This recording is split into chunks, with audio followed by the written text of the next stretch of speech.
I will never sleep and I will never stop until this Marxist, bloodthirsty, radical, left-wing movement is ripped root and stem from our American republic and thrown into the fire where it belongs.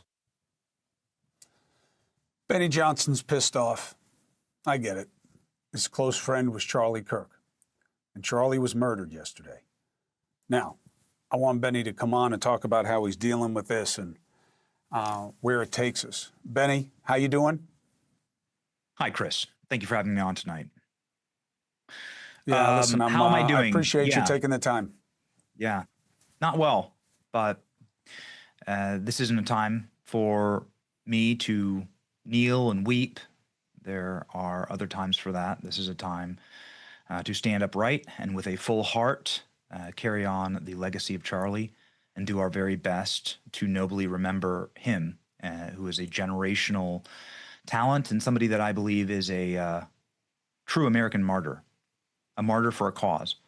And that's exactly why I put it like that in that clip that you shared from my program in a near hour-long monologue of what's happened here. And what's happened here is something that you and I have discussed, Chris, quite often, which is the dehumanization of people in this country. We talked about how the New York Times just did that to me and my family the last time I was on your program. And this is something that has been done on a near daily, hourly, and second basis to Charlie Kirk. A massive target was painted on his back by repeatedly and endlessly calling him Hitler, fascist, Nazi, and every other ism that can be labeled to somebody who is simply a father to beautiful young children, a loving husband, an honorable man, and the single most noble man that I've ever known. And so when you do that to someone and then you radicalize your base and you tell them that they could go into the history books for killing Hitler, well, you can see how you get sectarian violence, a zero-trust society, and political violence that we are watching rear its ugly and demonic head constantly against the right. And this is something that is that has to be dealt with. I believe it starts with the corporate media. Just hours before Charlie Kirk was assassinated in a political assassination, which is exactly what this was. Charlie Kirk was going to be president of our nation one day. As somebody who knows him very well, I believe that in my whole of hearts. Van Jones was on CNN calling him a demagogue, a vile racist, and was continuing this up until the very hours he was shot. In fact, Chris, on MSNBC, after Charlie Kirk was shot, there was a guest who said that he deserved it, Matthew Dowd. And so Matthew Dowd didn't say he deserved it. He said that this was the fruit of the poisonous tree of what Charlie had been saying and what he had been provoking. Now, look, Benny, I let you go there because so he clearly got fired for well, it. He got fired. He got fired, which is a counterfactual to your theory. He got fired, and by the way, I'm not in favor of people getting fired for what they say. It's tough. It's a tough call.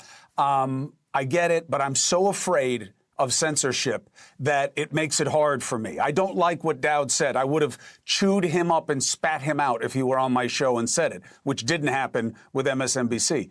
But firing him is the easy way out for MSNBC. But Benny, here's the one thing. I don't really care how we got here so much. There is a lot of blame to go around.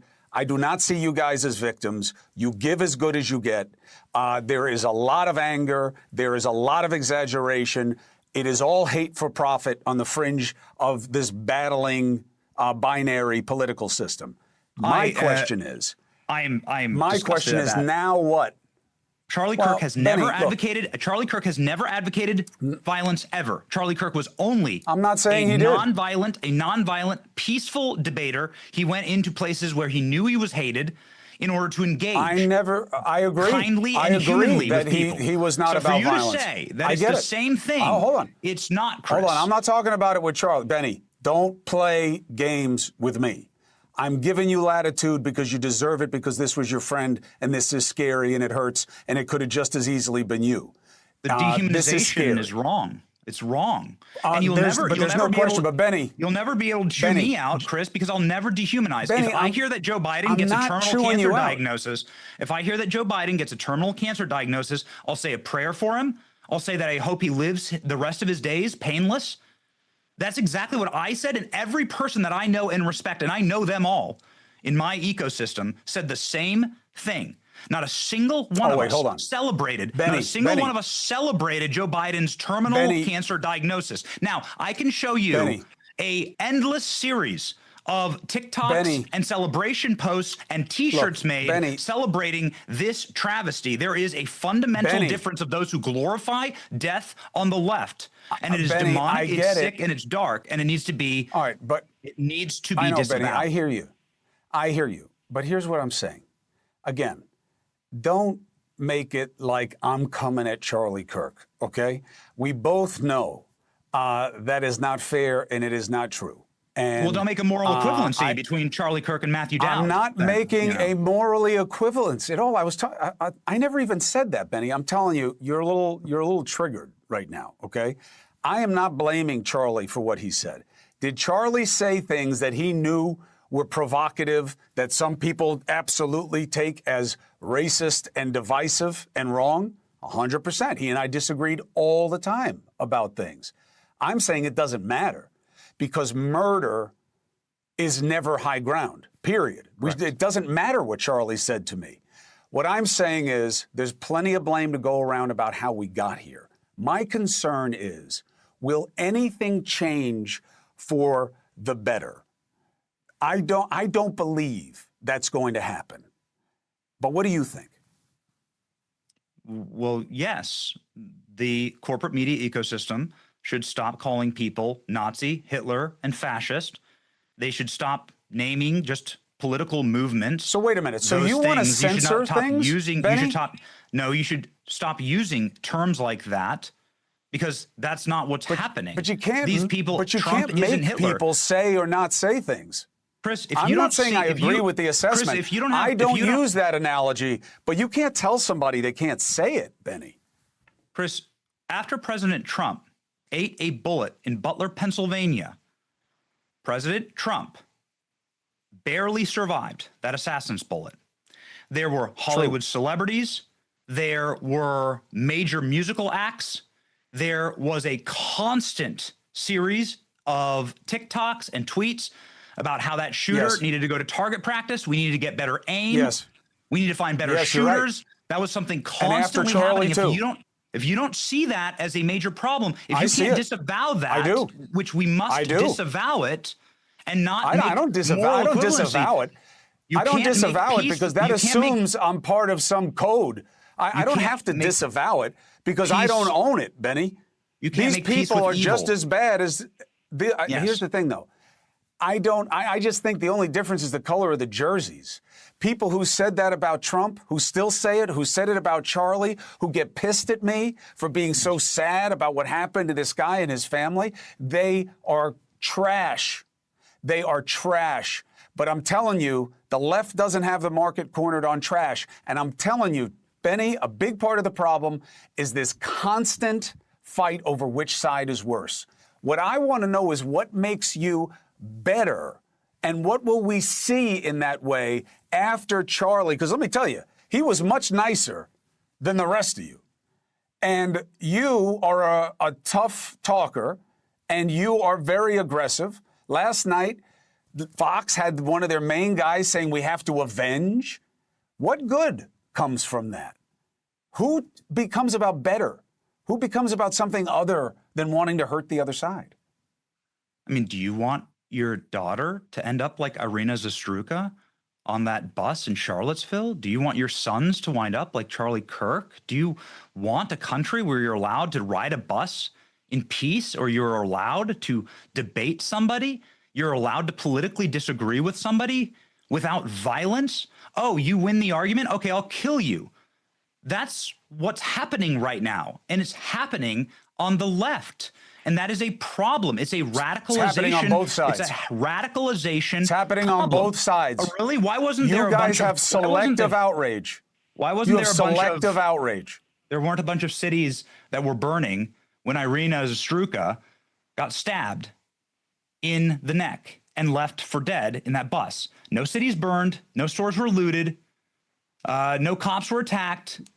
That happened in the wake of George Floyd. Why? Because it was a leftist. Well, hold on. Because it was a leftist no, it wasn't. movement. It was because. Hold on a second. That's not true. That's not, Benny. That's not true. I lived it. Okay, and that's not what it was. This is a bad analogy, and it's evidence of the problem. In what universe of virtue does comparing George Floyd to Zastruka? Nowhere. Nothing gets better by that analogy. All you want to do is say they are worse than we are at our worst. That's got us here, Benny. What gets us to a better place? If your answer is, well, proving that the other side is terrible, I mean, that gets us to a better place. No, it doesn't. That's what got us here.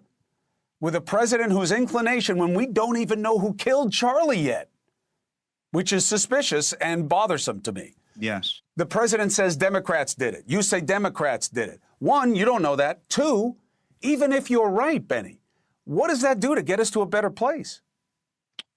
Well, wait a second. Hold on. I don't know who killed Charlie, and I don't think anybody does. Me either. As far as I know, we don't know the name of the individual. But you're blaming the left. Whoa, hold on. I'm saying that there is demonstrable evidence that has been published for years and decades that has been dehumanizing. I myself have been a victim of these dehumanizing campaigns that say that people that you politically disagree with are not worthy of sympathy, that they're not human at all, and that you can do anything to them. And in fact, like, you'd be a hero if you got rid of them. This happens regularly. And Chris, if you don't want your child or mine to grow up in a country like that, and I don't, then you have to call out evil for what it is. And you cannot make peace with evil. And so you have to be able to say these are radical, fringe, terrorist organizations. Benny, I get it. That are violent. I get the message. But you're missing the most important part. There's an extension here to Minneapolis. You're missing the most important part. Now, you're a Catholic. And there was a Catholic church and a bunch of children that were targeted by a radical transgender who had a bunch of things scrawled according to the ATF. There was, according to the Wall Street Journal, there was political iconography written on the shooter's gun and bullet casings. I'll wait to see what that plays out to. I think it's still too early. I don't know exactly. We don't even know why the guy shot at the president Exactly yet. right. I don't know why Cash hasn't told us that. Benny, here's what I'm saying. What happened in Minneapolis, but I don't want to keep going down that. Was specific. Go ahead, finish your point. It was a specific targeting. It was an anti-Christian targeting. I agree. And they were overt about it. They wrote about it. I agree. So I think it's interesting that you and I continue to come back to this conversation, that there is a spiritual element to all of this, and there's a darkness. But Benny, and it's uncomfortable to look at, but look at it we must in order to defeat it. I'm just saying, Benny, see it everywhere. First of all, not just on the other side, and don't forget what keeps your daughter safe, what allows you to protect, which is not only respecting the institutions that make up our constitutional republic, instead of bashing them all the time and saying everything is corrupt when that is exceeding what is known. It's overly broad. That's not true. Of course it's true. Of course it's overly broad. But that's not the point. We don't say that about every institution. Let me narrow it. Okay? And I'm not mocking the president. I'm just trying to fit in the frame. You have to do things that are right. You have to be about something that's better than what you oppose. And you can't just point out what's wrong with them all the time, because all that does is make people who already agree with you angry. I'm glad you said that. That's all I'm saying. And that's why I have you on this show. But I got to jump, Benny. Really quickly, I want to state something for the record. Since we had this conversation, allow me to have the last word? Thank you. Sure. I want to state something for the record. You saying that we have to prove somehow that we're better than them. Well, let me say right now, for now until eternity, you will not find me or any of my cohort or Charlie Kirk ever calling for violence, asking for violence, wishing for violence on anyone, but especially our political opposers. especially those on the other side of politics. Never. We will never cross that line. I don't cross that line. I will never associate with anybody who crosses that line. That is not a foundational principle of the right. It is a foundational principle of the left. You can see it in droves right now. It's grotesque, evil, and demonic behavior. I disavow it, and I hope that you do too, Chris. Of course I do. Of course. That's why I have you on, Benny. All right. I am sorry for your loss. I wish your family safety, and I know this is a hard time. You're always welcome here, Benny, and I'm always a call away. All right? God bless and take care of yourself. You know, I couldn't get a lot of people on the show tonight because they're afraid. And now I was just talking to Benny, and he is concerned that I am making him part of the problem. That couldn't be less true. I don't care if you like what he says or he doesn't like what he says. I think Benny's coming from a good place, and he just lost one of his closest friends, and his family is scared. And I added to that. I have Benny on this show because he has a powerful base with a lot of people who matter in this country. And he is here to make the case, and he is welcome to make the case. And I think he is part of what makes our system rich. And the idea that he now has to be concerned about whether or not your feelings about him will kill him and his family, and that I'm part of that, I want nothing to do with that. I wish him all good things. And if you want to get to Benny, you go through me. Leland Vittert picks up our coverage right now. Yeah, stunning, Chris, how many friends of mine have called me over the past 24 or 36 hours and said, do you worry about your safety, meaning mine and Rachel's, my wife's? And I thought to myself, I did when I was in Ukraine, when I was in Libya, when I was in Egypt, when I was in Gaza, Israel. You never thought you'd have to worry about it here in America. I guess. I mean, I'm a little bit more cynical on this one than you are. I also ask for it a lot more than you have, so I get a lot more death threats. I get a lot more people. Antifa came after me in 2020. I remember. But you know, look, I mean, that's actually more real, right? That's a real organization, even though they say they're not one thing. But for me, it's just, you know, big mouths. But I got to tell you, it bothers me that Benny Johnson has reason to worry. And I certainly would never add to that. I get that it's a sensitive time. I'll add he one just more lost to that. his friend. I think it should bother all of us that anybody worries. Anybody has to worry for what they say, for being part of the conversation. 100%. I mean, look, that's why I don't care what this guy's motive was. I don't like jumping his motive and saying that, you know, just assuming what he must be about. But it also doesn't matter. Either murder is okay or it is never okay. And if you're going to say it's never okay, then his motive is irrelevant unless there's a trial. Thoughtful. And it's Good just point. wrong. And, Yeah, and now- there and is now no, we so but Charlie said, but Chris said, but Charlie said, no, there is no but, because it's either wrong or it isn't wrong. Well, and I think we all agree just how wrong it is. Thank you for watching. Subscribe below and download our NewsNation app right now on your phone, and you will get fact-based, unbiased news for all Americans.